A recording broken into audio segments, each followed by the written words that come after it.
Capítulo 24, verso 3, vamos a hablar hoy de los caminantes de Emaús, el día de resurrección. Recuerden los dos libros, hermanos: Cumplimiento de la misión, los principios de Jesús para predicar el evangelio, o en el cumplimiento de la misión, que fue lo que él tenía, y anhelo conocerte más, Espíritu Santo.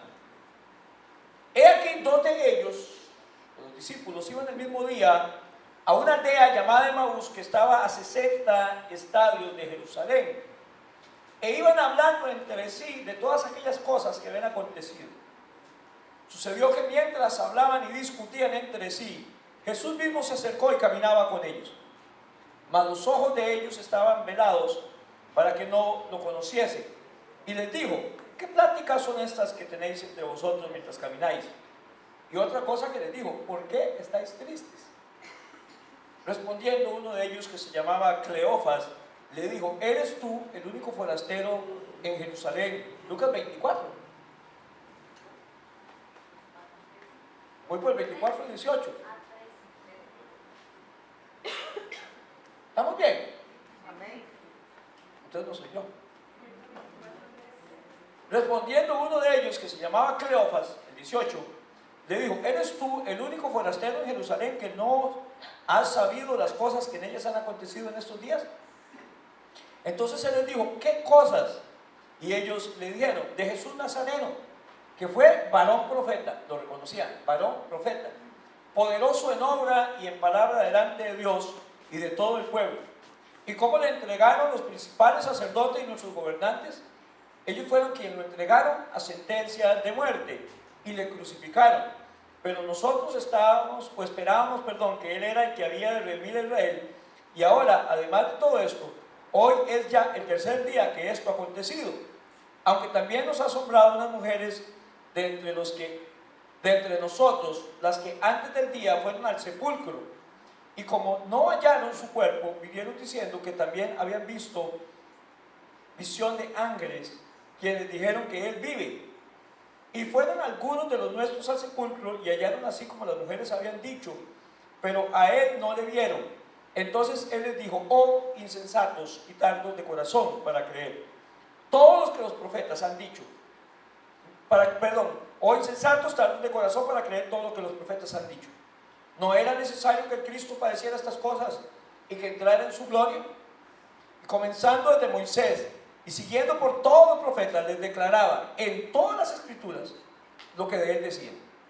Llegaron a la aldea donde iban, y él hizo como que iba más lejos, mas ellos le obligaron a quedarse, diciendo: quédate con nosotros, porque se hace tarde y el día ya ha declinado. Entró pues a quedarse con ellos, y aconteció que, estando sentado con ellos a la mesa, tomó el pan y lo bendijo, lo partió y les dio. Y entonces les fueron abiertos los ojos y le reconocieron, mas él se desapareció de su vista. Y se decían el uno al otro: ¿no ardía nuestro corazón mientras nos hablaba en el camino, y cuando nos abría las escrituras? Y levantándose en la misma hora, volvieron a Jerusalén, y hallaron a los 11 reunidos y a los que estaban con ellos, que decían: ha resucitado el Señor verdaderamente, y ha aparecido a Simón. Entonces ellos contaban las cosas que les habían acontecido en el camino, y cómo le habían reconocido al partir el pan. Miren, hermanos, estudiando un poco sobre el día de resurrección, Pablo, en el capítulo 15 de 1 Corintios, si no me equivoco, Pablo está hablando sobre un tema que estaba trayendo controversia en Corintios. Los corintios estaban diciendo que no había resurrección de los muertos. Se había metido alguna doctrina, seguramente algunos saduceos que no creían en la resurrección, y habían empezado a meter en la iglesia que no había resurrección de los muertos. Y hoy en día en la iglesia, hermanos, se están metiendo un montón de doctrinas diferentes, hermanos, donde hoy incluso ya hay muchas cosas que por año dijimos que eran pecado y hoy ya no es pecado, entre ellos la homosexualidad. Seguramente el aborto tampoco es pecado para algunos hermanos, y otras cosas, hermanos. Nos hace falta defender la sana doctrina, porque ¿qué es lo que pasa? Toda una iglesia se puede ver contaminada, hermanos, por empezar a aceptar como cierto lo que la Biblia dice que no es así. Entonces, la Biblia enseña que Cristo resucitó y es una doctrina sumamente atacada hoy en día. Fue atacada en los días del apóstol Pablo. En la iglesia de Corintios ya hablaban de que no había resurrección, y Pablo incluso dice, hermanos, entonces en todo el debate de Corintios a la manera de Pablo, que si Cristo no resucitó, entonces nosotros tampoco vamos a resucitar. Y si no vamos a resucitar, lo hace de nuevo, Cristo entonces tampoco resucitó. Si ustedes dicen que no hay resurrección, dice Pablo, entonces Cristo tampoco resucitó. Y en otras palabras, entonces Cristo es un mentiroso. Vana es nuestra fe, vana es lo que creemos. Entonces tampoco somos salvos. Porque si Cristo no resucitó, todo lo que ha dicho es falso y Él por lo tanto es un farsante. Cuando usted analiza estas palabras de Pablo en 1 Corintios 15, donde empieza diciendo y reafirmando la resurrección de Cristo, porque dice a cuánto se les apareció, que se le apareció a Simón, que se le apareció al hermano de Jesús, que se le apareció a 500, que se le apareció a ellos en diferentes oportunidades, también, hermanos, empieza a defender que Cristo resucitó y por lo tanto no podemos decir que nosotros no vamos a resucitar. Vamos a resucitar porque Cristo resucitó. Y dice cuál es la predicación del Evangelio: que Cristo nace, muere, fue crucificado y que resucitó al tercer día, dice según las Escrituras. ¿Por qué quiero hablarle de esto? Hace algunos años, en Semana Santa, por cierto, empiezan a proliferar, hermanos, una serie de documentales en canales como National Geographic, etcétera, History Channel, para poner en duda la resurrección de Cristo. Véanlo de esta manera: es que las verdades a medias o las mentiras solapadas son muy peligrosas. Ahí no dice que Cristo no resucitó, pero encontraron la tumba de Jesús. Entonces, si encontraron la tumba de Jesús, que es lo de menos, pero encontraron el cuerpo de Jesús ahí en una tumba, en un sarcófago, entonces Cristo no resucitó. Porque Cristo resucitó corporalmente. ¿Por qué cree usted que fue necesario quitar la piedra? Porque Cristo resucitó corporalmente. Más adelante en Lucas dice que Cristo se aparece en medio de ellos. Otro evangelista dice que estando las puertas cerradas, ellos se asustan creyendo que es un fantasma, y Cristo dice: yo no soy ningún fantasma, toquen mis manos, toquen mis pies. Un fantasma no tiene huesos. Y le sirvieron de comer y comió. No era el espíritu que se les estaba presentando. Cristo resucita corporalmente. ¿Estamos?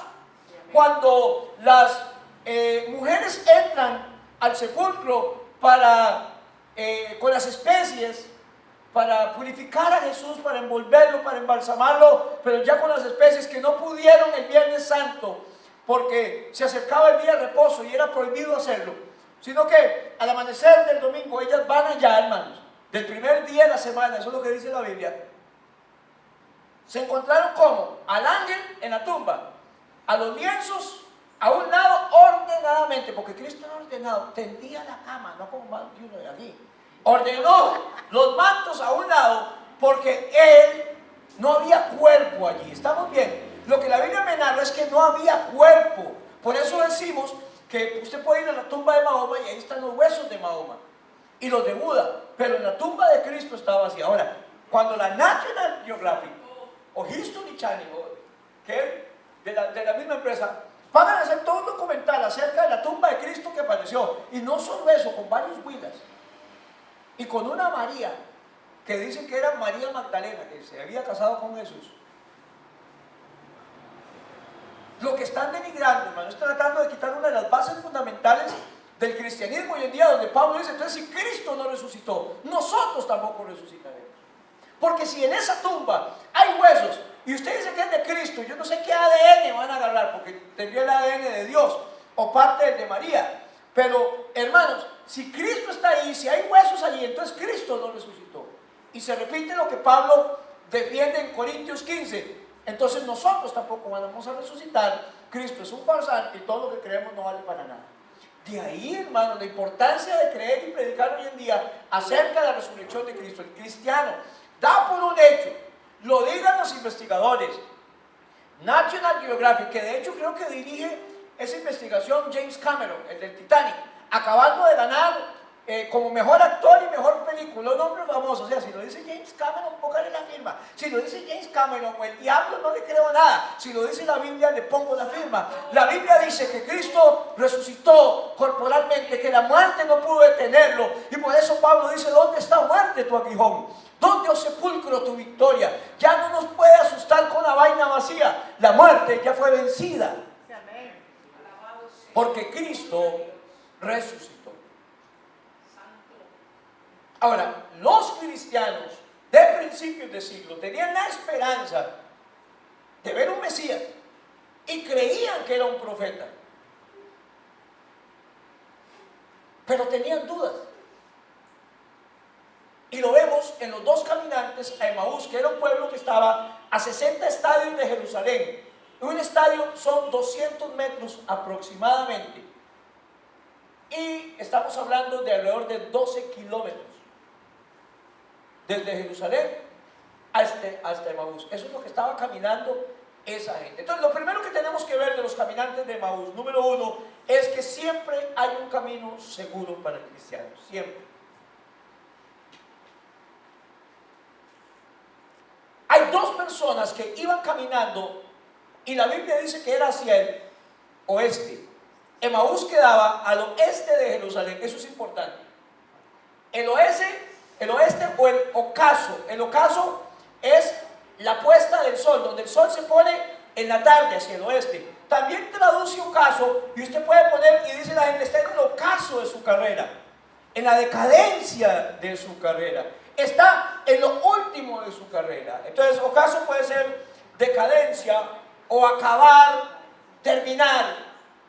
Definitivamente, hermanos, cuando tratamos de huir de nuestros problemas sin enfrentarlos, simplemente estamos caminando a donde el enemigo quiere que estemos caminando. La Biblia dice que Cristo nos dijo, yo soy el camino. Siempre hay un camino por donde el cristiano puede caminar, la verdad y la vida, y nadie viene al Padre si no es por mí. Si no ponemos nuestra mirada hacia Jesús, como dice el escritor de Hebreos, puesto los ojos en el autor y consumador de la fe, hermanos, de verdad que vamos a estar ciegos toda la vida, o dando por lo menos palos de ciego. Hay gente que cuando tiene problemas, que cuando las circunstancias negativas les atacan, hermano y hermana, parece que caminan hacia el ocaso. ¿Qué hacen? Tienen hoy un problema, le dieron hoy una mala noticia y pasan la vida achicopalados. Usted se da cuenta de eso. Se levantan, hermano, hacen la comida. ¿Qué ganas de comer ese día en esa casa? Todo, hermano, le pierden el sentido de las cosas. Por eso mucha gente entra en depresión. ¿Saben por qué pasa esto? Por la misma razón que los dos caminantes de Emaús estaban tratando de huir de todo el alboroto que había en Jerusalén. ¿Por qué no se quedaron con las buenas noticias que ya las conocían, David? Ya ellos sabían que algunos de sus discípulos y unas mujeres habían ido temprano a la tumba, porque uno de los nuestros, dice, ellos estaban en la argolla. Uno de los nuestros, dice, nos contaron que habían ido y que la tumba estaba vacía. E incluso dice más adelante que a Simón se le aparece. Es una historia que la Biblia no narra, David, la aparición a Pedro. Pero debe ser preciosa esa historia. Como Cristo se le apareció a Simón. Porque ahí están diciendo que a Simón también se le apareció. La Biblia calla de eso. Simón lo que ve es la tumba vacía. Y alguna cita que vamos a ir más adelante, el ángel se le aparece a las mujeres y le dice, vaya, y le dice a los discípulos y a Pedro, que yo voy delante y que nos vemos en Jerusalén, como ya les había dicho. Ya todo eso lo había dicho, que después de resucitar, que no se apartaran de Jerusalén, que ahí nos iba a ver, etc. Díganle a los discípulos, pero el ángel hace una salvedad, y a Pedro. Y siempre he dicho, porque el que más necesitaba oír esa palabra era Pedro. Pedro tiene que tener un remordimiento, Pedro tiene que sentirse mal, Pedro está pensando que por culpa de él Cristo murió, Pedro que le dijo que jamás lo iba a negar, que todos estos cobardes lo dejarían, pero que él jamás dijo. Nunca vio la película, nunca digas nunca jamás. Por eso el ángel tiene un recado de parte de Cristo, porque no es que el ángel hace lo que le da la gana. El ángel le dice, vayan, le dicen a los discípulos y a Pedro, no se olviden de Pedro. porque alguien está necesitando este mensaje. Ahora, Cristo me dijo que le dijera y a Pedro, por algo es, que nos vamos a ver más adelante en Jerusalén, que yo voy delante de ellos, ya Cristo se ha adelantado. Porque Cristo siempre está trabajando, hermano. Pero cuando usted trata de darle la espalda al problema y no lo enfrenta, yo siempre he dicho, uno no esconde el problema ni evita el problema. Es que yo para evitar, dice, yo mejor no alego. Las mamás, los hijos, alcahueteamos niños, uno se da cuenta, no les ponen obligaciones en la casa para evitar. O si le digo que lave los trastos, los deja todos llenos de jabón. O si le digo que barra, lo deja mal. Y yo para evitar, mejor el colerón. No evite, aunque usted tenga que repasar, déjelo que lave los trastes, déjelo que lave la ropa, enséñele a cocinar un huevo, porque usted está creando un inútil. Santo. Los niños tienen que tener responsabilidad. Le compré un perro, ¿sabe quién tiene que limpiar las cacas? El hijo. Yo quiero un perro y mamá es la que le limpia todos los días. ¿Y sabe quién no baña? Mamá o papá. El hijo. Para evitar, ¿cuál evitar? O con el esposo o con la esposa para evitar. Uno no evita problemas, los posterga. Uno tiene que enfrentar el problema. Lo hemos dicho, cuando usted deja la hierba mala crecer, crece y crece y se hace tan fuerte, hermanos, que usted no la puede arrancar con la mano. ¿Por qué echa un pullón? La escobilla, yo siempre pongo la escobilla, aquella que agarraban en el campo, la amarraban. Si usted agarra esa hierba, hermanos, y la deja crecer, eso es un pullón ahí para abajo increíble. Pero si usted la arranca cuando está creciendo, apenas naciendo, usted la arranca así con el dedo, súper fácil. Y la arranca de raíz, porque es fácil hacerlo. Nunca deje que los problemas se vayan. Esta gente estaba huyendo de los problemas. Tenía el testimonio de que Cristo había crucificado. Se les olvidó lo que había dicho Cristo. Se les olvidó lo que dicen los profetas. ¿Saben qué es algo que pasa cuando vienen los problemas, hermanos? Que el diablo hace que se nos olviden las promesas de Dios. Y hay una promesa siempre. Pase por donde usted esté pasando. ¿Sabe qué dice la Biblia? Cuando pases por las aguas no te anegarán. Porque todo cristiano va a pasar por las aguas. Y dice, y la llama no arderá en ti cuando usted pase por el fuego. Todo cristiano también pasa por el fuego y la prueba. Pero ¿sabe qué? No va a arder en ti. Yo no sé, hermanos, cómo. Pero ese problema que usted está pasando, como han sido problemas atrás, y usted sabe ahora que es cierto, hablemos de los problemas atrás. Dios ha sacado bandera de victoria a favor suyo. He salido adelante. Es más, les voy a decir algo. Aquí estoy íntegro. El diablo a veces me ha agarrado que es un lado y es otro, y siento que ya no puedo. Pero yo sé que voy a alzar los ojos hacia la presencia de Dios y que de ahí vendrá mi socorro. Viene de Jehová. Aquí había dos hombres decepcionados y Cristo de una vez les ve el semblante y le dice, y triste. Iban, hermanos, como mono con banano plástico.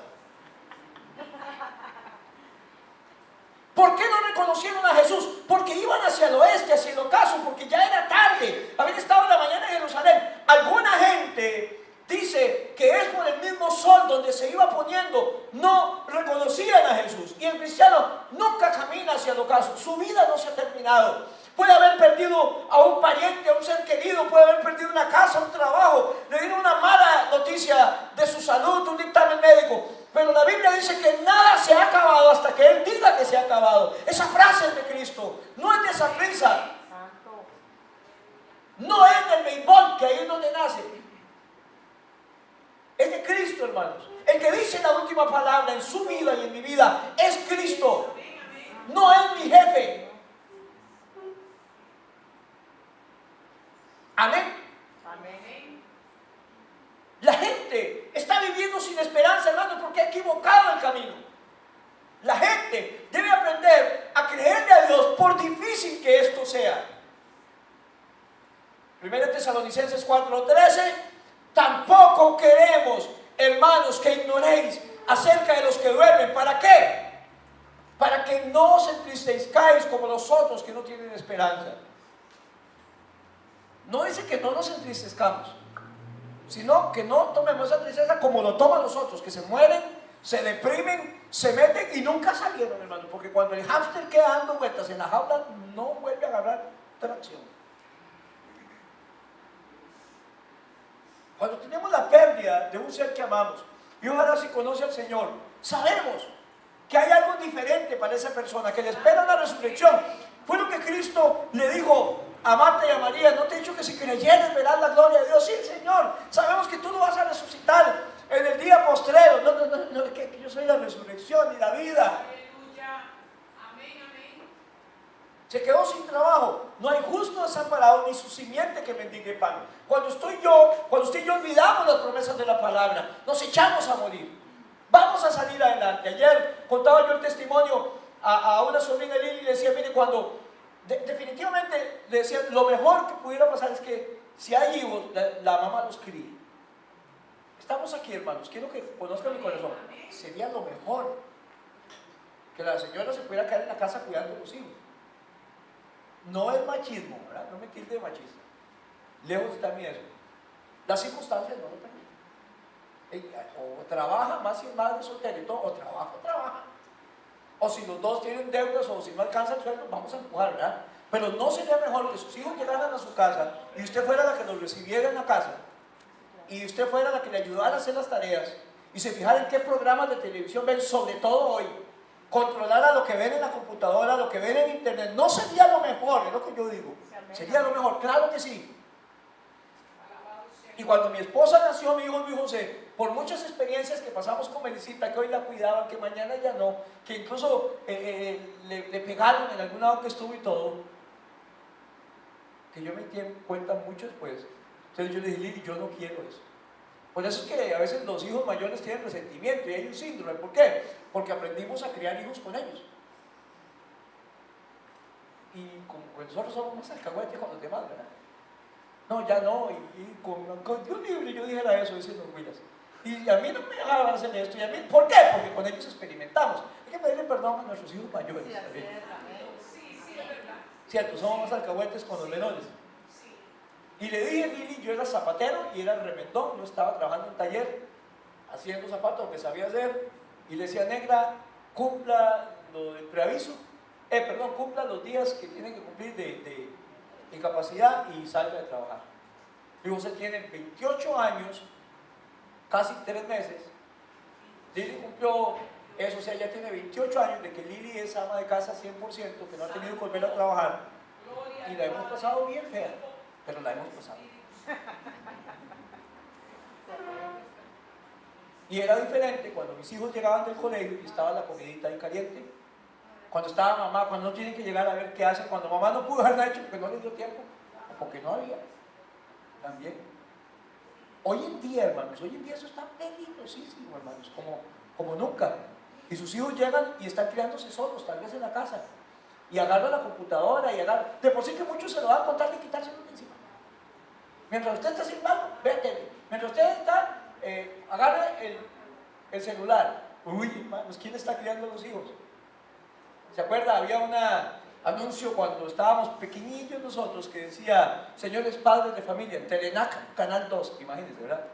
¿Sabe usted dónde están sus hijos en este momento? Santo. Lo que le estoy diciendo con esto, está saliendo, hermanos, de que mucha gente ha salido adelante.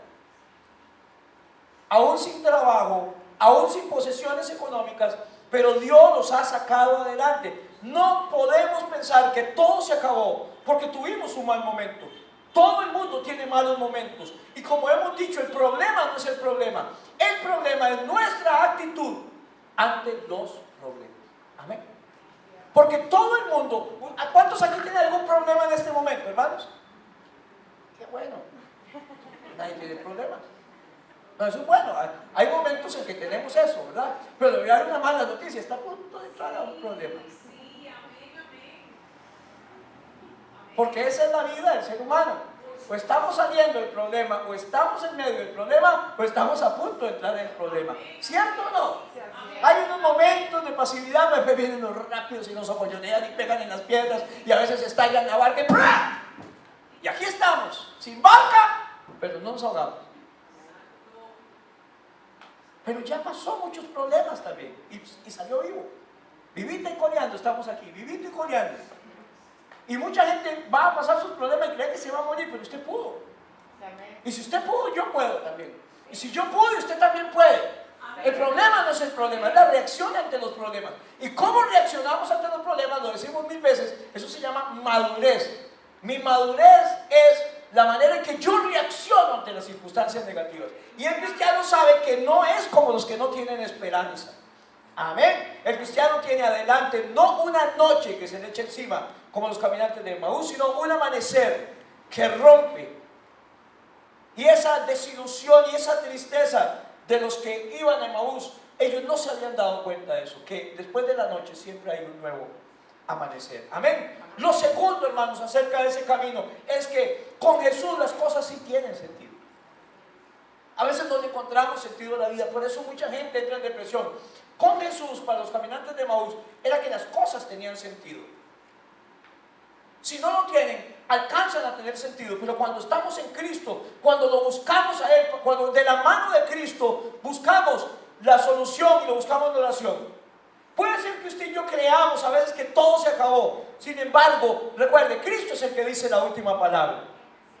La desilusión en las palabras de los caminantes a Emaús, y nosotros que habíamos creído que Él era el que había de redimir a Israel, ¿cómo no vamos a estar tristes? Si nosotros éramos de los que creíamos que Él iba a salvar a Israel, a redimir.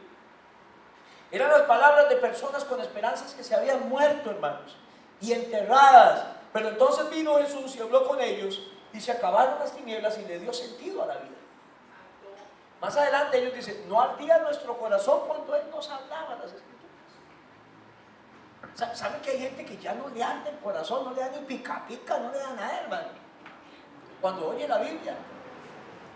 Y hoy tenemos una predicación para que Dios le hable a usted. No es para llenar un espacio, no es para predicar hora y media, hermanos.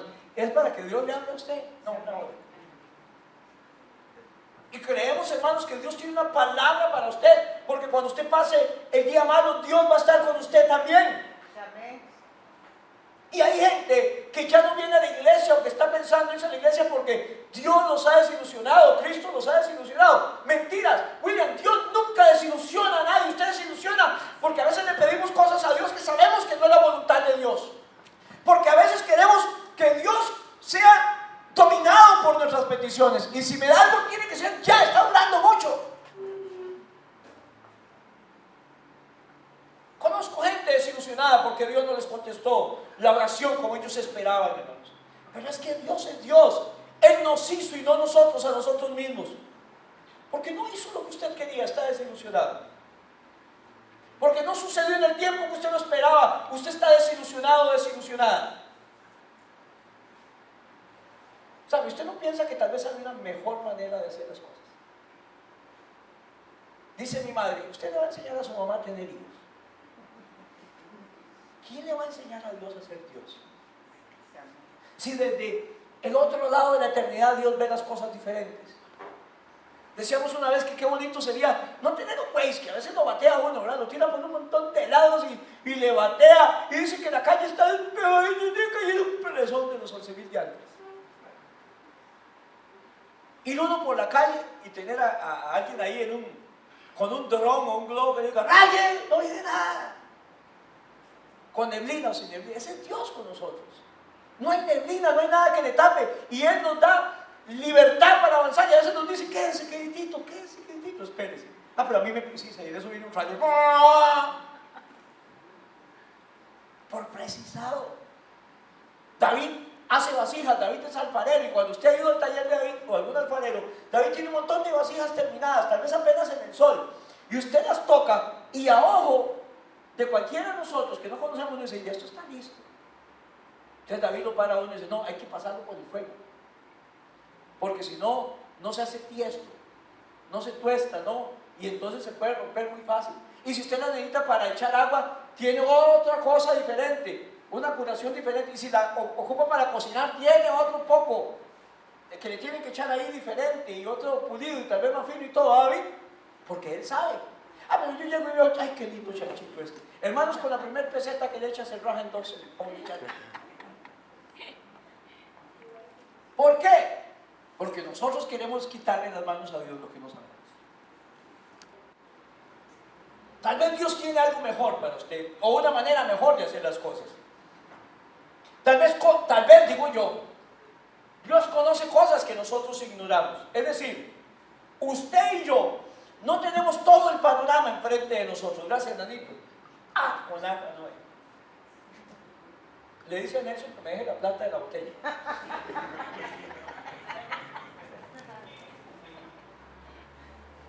Es que Dios siempre tiene la razón y lo sabe.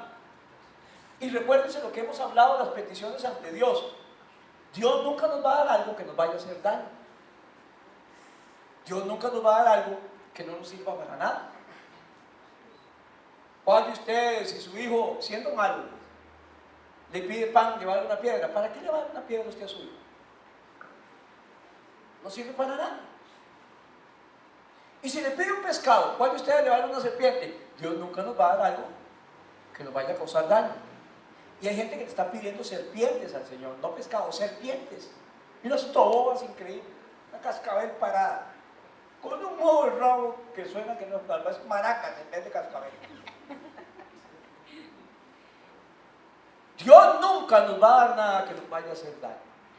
Usted no lo va a hacer con un hijo, menos Dios. Es que no tenemos todo el panorama, Dios sí lo tiene. No traemos a nuestra memoria las promesas de Dios cuando estamos en dificultades. ¿Cómo nos cuesta recordar y confiar en sus promesas, hermanos? Todo lo que los desilusionaba en este momento, ya Cristo lo había advertido a los caminantes de Maús, hermanos. ¿En qué pensamos cuando se predica la palabra de Dios en la iglesia? Salimos, entramos, salimos, nos movemos, comentamos lo del pastor, decimos y no ponemos atención, hermano. Y llega un momento, hermanos, en que va a venir una palabra especial para usted, pero no estamos concentrados. Porque es que hay gente que en una misma predicación le hemos dicho, sale bendecida y qué bendecida la predicación. Y hay gente que no, me quedo aburrido, mejor me hubiera venido, mejor me hubiera quedado en un partido, mejor me hubiera ido a sonar pitonetas ahí. No, hermanos. Es la condición en que está el terreno preparado. ¿Cuándo el terreno sirve mejor para ser sembrado? Cuando se prepara con anterioridad. Y usted debe venir preparado a la iglesia. Y alegrarse y decir, qué bueno. Y no diga, ay, mañana culto. Está igual que la gente que trabaja mucho. Por fin viernes, o sea, están obstinados de trabajar. Tal vez sí, tal vez no, pero así lo expresan. Ay, lunes. Dele gracias a Dios. La vida hay que verla diferente. Gracias a Dios que tengo trabajo. Si le tengo que pedir a Dios uno mejor también, pero mientras tanto le doy gracias a Dios porque hoy yo tengo trabajo. Amén, hermanos. Lo tercero que tenemos que aprender de estos caminantes de Emaús, hermanos, es algo que usted entiéndalo bien. Jesús es un caballero. Hay una iglesia en Puerto Rico, la más grande de Puerto Rico, se llama el Caballero de la Cruz, del hermano Torres Ortega. Jesús es un caballero. Cuando él va con ellos caminando, dice la Biblia que hizo como que iba para otro lado, para desviarse el camino. No quería que se sintieran obligados y esperó que ellos fueran los que lo invitaran a quedarse con ellos la noche. Un caballero. En cambio hay gente que es más metida, hermano. Hay gente que anda buscando púlpito por todos lados y ofreciéndose para que lo inviten a predicar. Y yo era, y yo hice, y yo dije, no, hermano, no debe ser tan sobrado. Así es. Es bonito que lo inviten a uno a predicar. A mí me encanta, pero me encanta predicar. Está entre las cosas que me gustan. Me deleito. Me gusta preparar el mensaje. Si algo sufro, le decía a Lili, antes Lili yo amanecí cansado, me invitaron a predicar donde Arturo. Y cuando me estaban llamando yo no tenía nada preparado. Y ya me estaba pasando el púlpito y llegué al púlpito, Alex, y no tengo nada, ahora que predico. Yo sé que puedo predicarle muchas cosas, pero no, yo tenía todo enredado, no podía predicar de nada, no me acordaba de ninguna palabra, hermano, para predicar. Amanecí cansado. El sueño me decepcionó de camino. ¿Por qué no me preparé? Eso toda la vida, siempre hay que estar preparado. Pero a mí me encanta predicar, pero yo no me ando ofreciendo ahí en el Facebook. Sí, si alguno tiene libre, ahí quiere una invitacioncilla, tengo uno que otro mensajillo y ahora me inventé unas lenguas buenísimas. No. Jesús nos invitó, Él hizo como que, porque nos conocía, como que iba para otro lado. Pero otra cosa para que me invitaran, yo creo es que venían como locos con lo que le estaba contando Jesús. Qué lindo es cuando alguien le está hablando de un tema que lo emociona, ¿verdad? Y no está, seguimos, ¿sí? Paramos, no, gloria a Dios. Gloria a Dios. ¿Qué dice Apocalipsis 3:20? Lo conocemos, hay que aprendérselo antes de morir en este verso. Se lo van a preguntar allá en el cielo. Apocalipsis 3:20, una iglesia, hermanos, que Cristo señala, la iglesia que Cristo a la Odisea le dice, porque no eres ni tibio ni caliente, te vomitaré de la boca, ojalá fueras frío, perdón, o caliente, pero como eres tibio, ¿qué dice? te vomitaré de la boca. ¿Quién es el tibio? Son esa gente que se cree que es cristiano, que está bien, hermano, están en pecado y creen que están bien. Y como hasta ahora no les ha caído un rayo, creen que está pura vida delante de Dios. No, hermanos, el que sabe hacer lo bueno y no lo hace le es pecado. Y el que vive en pecado, hermanos, no va a prosperar ni le va a ir bien. Usted tiene que apartarse del pecado y reconocer al que está pecando y va a alcanzar misericordia. Y a la iglesia lo dice, a Cristo le dice, el ángel, o Cristo por medio del ángel le dice a Juan que le diga que ellos no son ni fríos ni calientes, son un vomitivo para Dios. Qué feo que Dios diga que usted es como tomarle un purgante seco, ¿verdad? Como tomarle un poco de ajo, hermano, con miel de abeja, yo no sé algo que purgue ahí, y que lo haga vomitar. Usted es un vomitivo para mí, le dijo Cristo. Porque una iglesia que se abandona, hermanos, una iglesia, hermanos, que no se calienta con el fuego del Señor, como dice la Biblia, aviva el fuego. La Biblia dice que la relación con Dios es como un fuego, y si yo estoy en el fuego no puedo ser frío. Me enfrío y me pongo tibio cuando me aparto del fuego, hermanos. La iglesia tiene que reavivarse. A esta iglesia le dice Apocalipsis 3:20, he aquí yo estoy a la puerta y llamo, y si alguno oye mi voz y abre la puerta, entraré y cenaré con él y él conmigo. ¿Qué dice? Yo estoy a la puerta y no la pateo. Puedo abrirla, puedo hacer lo que quiera, sin embargo toco y entro y ceno si alguno me abre. Ahora, ¿por qué Cristo toca la puerta, Alex? Porque estaba afuera. Hay iglesias donde el Señor no está, porque Dios no comparte lo que se predica. Hermanos, acuérdense de mí, muy pronto en Costa Rica va a aparecer una, dos o más, o la primera, no sé si ya hay iglesias cristianas homosexuales. Ya está todo listo para que así sea. Así va a ser. Ya hoy se predica que no, lo que la Biblia dice, entramos en una hermenéutica y entramos en una exégesis y decimos que el griego y es mentira. Yo estoy por invitar a un hermano, Arturo Molina, para que nos dé una charla en griego, porque yo la tengo ahí, pero es demasiado profunda de lo que la Biblia dice en griego acerca del homosexualismo, hermano. Porque no permite ninguna otra interpretación como alguna gente lo dice. Hay interpretaciones que dan. Por ejemplo, cuando usted habla en el Antiguo Testamento de Sodoma y Gomorra, cuando Lot invita a los ángeles llegan a la casa de él, ¿se acuerda? Y los vecinos llegaron porque les gustaron los machitos. Y le dice, sácanos para acostarnos con ellos, para conocerlos. El movimiento LGTBI y aún muchos pastores, he estado viendo en Facebook, dicen que lo que decía en hebreo, la palabra ahí dice, creo que es Isha, creo, pero no estoy seguro. Lo que dice es conocerlos, saber quiénes eran, de dónde son, cómo se llamaba papá y mamá, conocerlos. Pero el contexto de lo que está pasando y lo que Lot le dice no permite que sea la interpretación, aunque pudiera ser en otro contexto. ¿Por qué entonces Lot les ofrece? Aquí tengo mis dos hijas que son vírgenes, hagan con ellas lo que quieran, si lo que ellos querían era conocerlas. ¿Me explico? Hay contextos que no permiten cierta interpretación porque no permiten. Entonces, si no es gallo, tiene que ser gallina. Y la palabra conocer en el hebreo, hermanos, significa tener relaciones sexuales. Conoció a Adán y Eva, conoció, no era que no la sabía ni se la habían presentado, ni nunca la había visto, y nació Caín. Y después la reconoció y nació Abel. Y siguió conociendo a Adán y tuvo a Seth. Y después dice la Biblia los años de Adán y que tuvo hijos e hijas también. No dice que solo hijos, porque también salió eso en el Facebook, ustedes vieron. Si eran Caín, Abel, dice de dónde nació todas las razas, si eran solo hombres. No, también tuvo hijos e hijas. Estamos. Y también tuvieron hijos en el Edén, antes de pecar. Lo que pasa es que la gente cree que los hizo y a la semana estaban pecando. No, seguramente duraron años, hasta miles de años en el Edén, teniendo hijos. Cuando Adán y Eva pecan, le dice a Eva, aumentaré tus dolores de preñez. O sea, ya tenía, los voy a hacer más fuertes. Así que es culpa de Eva. Porque a veces de los que se acuerdan de uno cuando están pariendo y no es de Eva. La orden que Dios les da cuando los crea, que fue crecer, multiplicados y henchir la tierra. Si no hubieran empezado a multiplicarse, hubiera sido el primer pecado contra Dios, una rebelión. ¿Cierto, Marcos? Crezcan, multiplíquense y henchen la tierra. Y nacieron muchas generaciones también antes de que pecaran. Dejémoslo eso por ahí porque no es el tema, hermano. Pero Él está a la puerta y llama, no entra a la fuerza, es un caballero. Jesús nunca entrará a la fuerza a la vida de nadie. Si usted lo invita, su vida puede cambiar, si no, no. Dios nos ha dado a los hombres el regalo más valioso, pero el más peligroso que tenemos, la libertad de escoger, lo que llamamos, mal o bien, el libre albedrío. Y podemos usarla para invitar a Cristo en nuestra vida o para hacer que se aleje y echarlo en nuestra vida. Cuando usted escoge lo que la Biblia dice, le va a ir bien. Lo escogió bien su libertad. Porque todo le es lícito, pero no todo le conviene. Y ellos decidieron invitarlo a seguir con ellos. Y sus dudas fueron disipadas. Su tristeza se acabó, su llanto se acabó, el día malo se acabó. ¿Por qué? La Biblia dice, porque Él va a cambiar nuestra tristeza en baile. Pero es un caballero. Hoy Dios le está hablando a alguno aquí. Lo que pasa es que no sé a quién. Será para otro día, porque hoy nadie tiene problemas.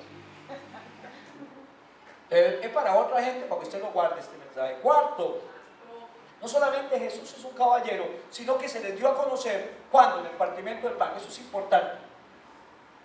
Tal vez, como eran discípulos, ellos estuvieron con Jesús, dice alguna gente, cuando compartió el pan y alimentó a los 5,000, cuando multiplicó los panes y los peces.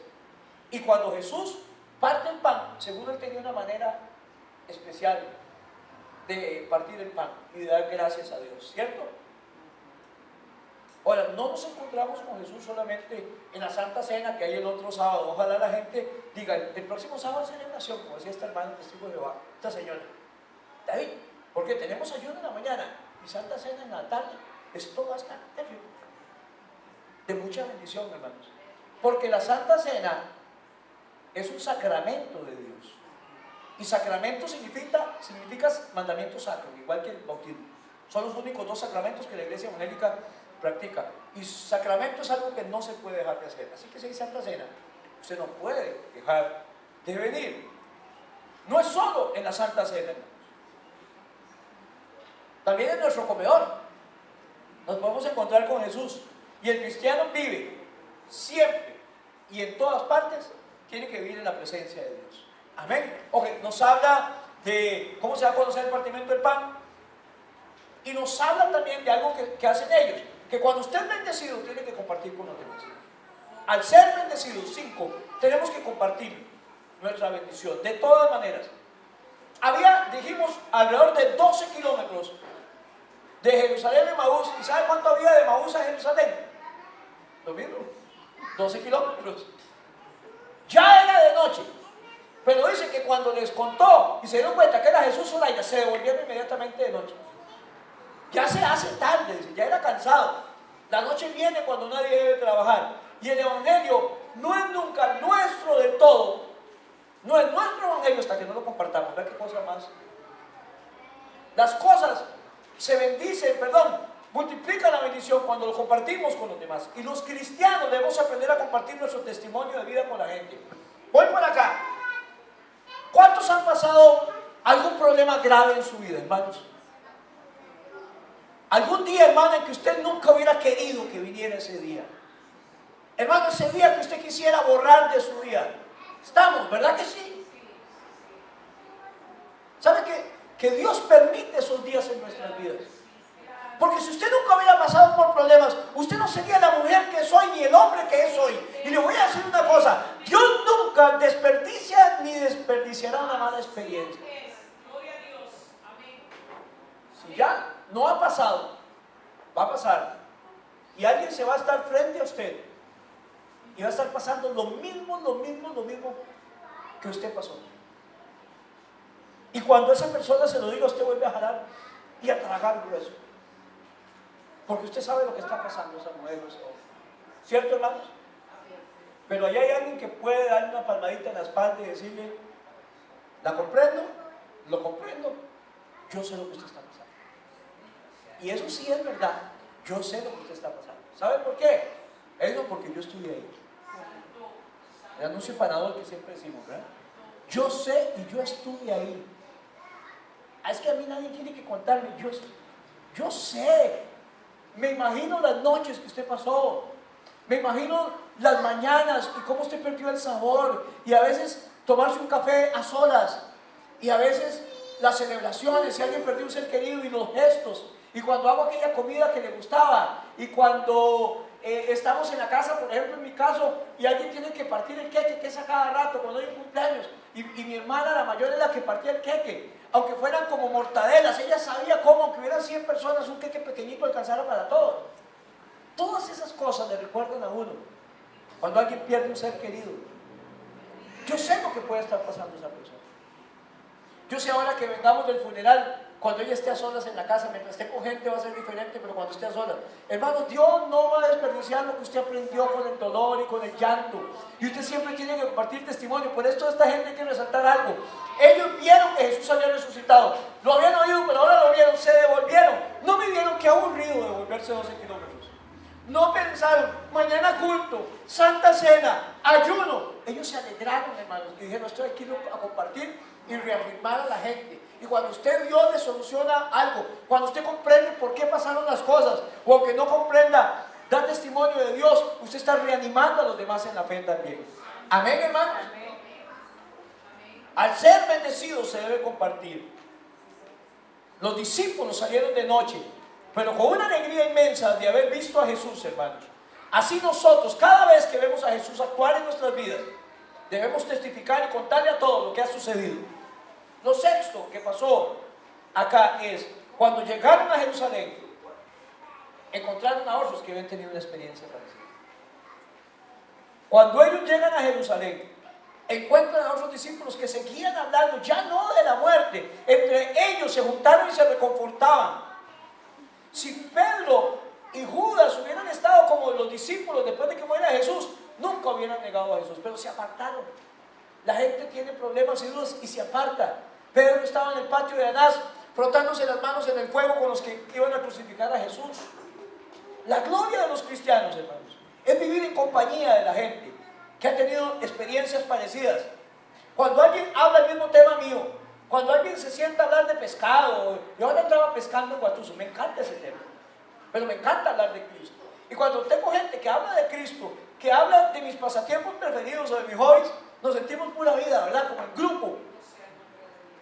Cuando se comparten en grupos de jóvenes o algo, el campamento tal, ¿se acuerda Tito? ¿Se acuerda aquel Huila que tiraron una llanta y Angelito que iba bajando ahí una llanta de roble alto y quedó, Diego era, también que quedó todo raspado y todo, y uno se acuerda de esos vacilones. ¿Se acuerda cuando Julio se puso una peluca y llegó a molestar? ¿Se acuerda cuando aquel otro? ¿Se acuerda Víctor en la casa aquella de Roble Alto, que era en la madrugada y lloviendo y andaba corriendo a panza pelada por todo el Zacatán con la tienda de campaña? A esa hora, lloviendo y con la brisa, se alegra uno, se reconforta, se da cuenta que no son tan aburridos los campamentos, que siempre hay cosas bonitas que aprender. ¿Se acuerdan? Esas salidas, esos juegos, esos chistes que alguien contó por allí, cada uno de nosotros, como cristianos, formamos parte de una comunidad, hermanos, de personas que comparten una experiencia y recuerdos en común en Cristo y vivencias en Cristo. Amén, hermanos. Amén. Cuando llegaron a Jerusalén había mucha gente narrando, ya no la muerte, todos tenían ahora algo, nosotros no vimos. Otros decían, Pedro lo vio, otros, las Marías lo vieron. Y lo otro que narra es que Jesús se le apareció a Pedro. Marcos 16, 5 al 7 dice, cuando entraron en el sepulcro, vino un joven sentado al lado derecho, cubierto de una larga ropa blanca, y se espantaron. Mas él les dijo, no os asustéis, a las mujeres. Buscáis a Jesús Nazareno, el que fue crucificado. Ha resucitado y no está aquí. Mirad el lugar donde lo pusieron. Ahí no había muerto, no había huesos, no había pudrición. Pero id y decirle a sus discípulos, y a Pedro, Marcos 16, 17, y a Pedro, que él va delante de vosotros a Galilea, y allí le veréis, como él dijo. En otras palabras, díganle a los discípulos y al que le negó, al que siempre saltaba de primero y se creía el fuerte del grupo, al que dijo que jamás lo abandonarían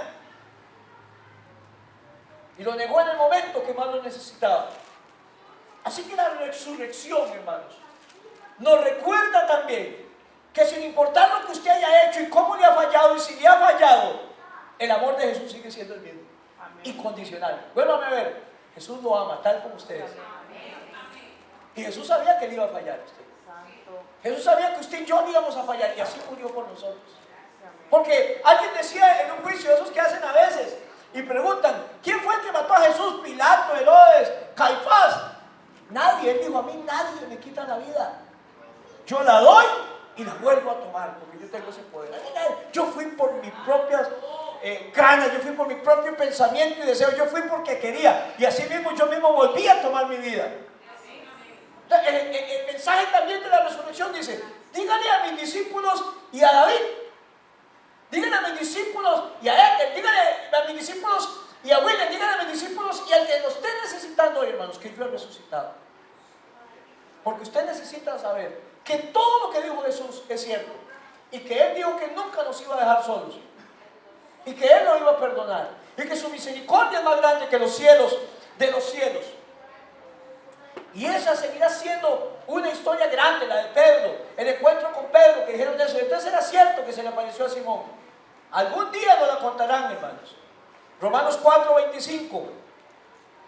Me encanta esta palabra. Y hoy la compartía en el Facebook de la iglesia. Romanos 4:25. El cual fue entregado por nuestras transgresiones y resucitado para nuestra justificación. Vean para lo que Cristo resucitó. Para nuestra justificación. Romanos 4:25, apúntelo. Hoy lo compartimos en el Facebook de la iglesia. El cual fue entregado por nuestras transgresiones y resucitado para nuestra justificación. Ve qué bonito el lenguaje sencillo. Dios entregó a Jesús para que muriera por nuestros pecados y lo resucitó. Lo resucitó para que fuéramos declarados inocentes. No que fuéramos inocentes, justificación, sino para que fuéramos declarados inocentes. ¿Sabe por qué lo resucitó? Para que usted fuera declarado inocente, para que hubiera perdón por sus pecados. Es nuestra vida, hermanos, una vida que camina hacia la oscuridad, hermanos, hacia el ocaso, hacia el oeste. Estamos caminando en contra para no enfrentar los problemas como si no tuviéramos esperanza. El desánimo en su vida ha venido a oscurecer su vida, no está dando lo que debería dar, no se está emocionando con las cosas del Señor. Usted necesita un cambio. No le encontramos razón a la vida, no disfrutamos el amanecer, hay más pereza, hay más tristeza. Por más que intente, no logra, hermanos, ver hacia quién era usted antes y quién camina con usted y ver a Dios caminando a su lado. Y usted siente que todo le va mal y se siente solo, se siente sola, hermanos. Hoy tal vez no podamos obligar a Jesús a quedarse con nosotros, pero sí podemos obligarnos a nosotros mismos a quedarnos con Él. ¿Cómo? Invitémosle, hermanos, a quedarse con nosotros, porque Él no lo va a hacer a la fuerza. Él siempre va a entrar y cenar y habitar entre nosotros, porque esa es su misión y eso es lo que Él quiere. Así que en esta tarde, ¿por qué no le invitamos al Señor y decimos, antes de que se haga tarde, Señor, quédate conmigo? Amén. Cierre sus ojos. Señor bueno y Padre de la gloria, te alabamos y te bendecimos, Señor. Y te damos gracias porque tú resucitaste. Porque hoy recordamos que la tumba no te pudo detener y que no hay nada que te pueda detener, Señor. No hubo una piedra sellada, ni soldados romanos cuidándola. No hubo muerte que pudiera detenerte porque la venciste a la muerte, porque tú eres la vida y la resurrección es el triunfo de la vida sobre la muerte, aleluya. Señor, y muchos nos sentimos muertos, Señor. Sentimos que no hay esperanza, sentimos tristeza. Muchos estamos caminando y a veces hasta como zombies, Señor, sin razón, sin ganas, sin metas, sin norte, Padre. Pero hoy yo sé, Señor, que si he pecado, tú me perdonas, Señor. Tú me libertas, Padre, y me tomas y me das un nuevo camino que es tu propia vida, tu propio cuerpo, Padre Celestial. Y yo quiero volver a vivir para ti, volver a sentir, volver a servirte, volver a hacer cosas como antes, reencontrarme conmigo mismo, conmigo misma, Señor. Porque vienen tiempos de cambio y estamos y vienen tiempos todavía más difíciles. Y necesitamos tomarnos de ti, Padre Celestial. Y yo creo que tú resucitaste. Resucitaste, Señor, para que yo fuera justificado, para que yo tuviera perdón de pecados. Y ahora, Señor, no quiero que nada me detenga. Voy en tu nombre. Reaviva tu fuego en mí, Señor. Vuélveme a la vida, Señor. Quiero volver a vivir tiempos grandes. Retomar un poco más de oración, un poco más de lectura de tu palabra, de congregarme, Señor. Quiero caminar contigo, Señor. Quédate conmigo, Señor. Quédate en mi familia, Señor. Quédate con mi esposa y conmigo en mi matrimonio. Quédate con mis hijos, Señor. Quédate con mi nieto. Quédate en mi hogar, porque se hace tarde, Señor. Antes de que la lámpara de Dios se apague en nuestras vidas, Señor. Quédate en nuestro hogar, Señor, en el nombre de Jesús. Amén. Y amén. Que Dios le bendiga, hermano y hermana. Recuerde que no somos como los que no tienen esperanza. Vaya a votar.